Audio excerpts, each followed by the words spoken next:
perpetual disqualification ni Vice President Sara Duterte sa mga hiniling ng House Justice Panel sa kanilang committee report.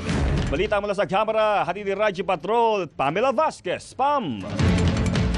Jeff, sa higit 70 pahinang committee report ng House Justice Panel, laman nito ang House Resolution 989 at Articles of Impeachment kung saan nakasaad sa prayer ang hiling na ideklara ng Senate Impeachment Court na guilty si VP Sara sa lahat ng Articles of Impeachment, magpataw ng parusang maalis sa pwesto at tuluyang pagbabawal na makahawak ng pwesto ang bise, at ideklara ang respondent na liable o may pananagutan sa prosekusyon, paglilitis at parusa. Una rito na isama na sa calendar of business ang ulat kung saan inaasahang pagbotohan sa susunod na linggo ang pag-transmit ng articles of impeachment sa Senado para sa paglilitis.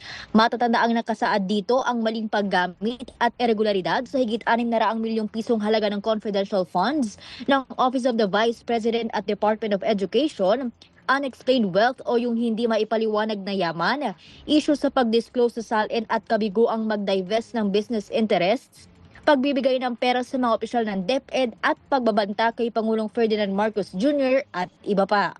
Yan ang balitang kumpirmado, sigurado. Ito ang Radyo Patrol, Pamela Vasquez, DZMM. Thank you, Pamela Vasquez!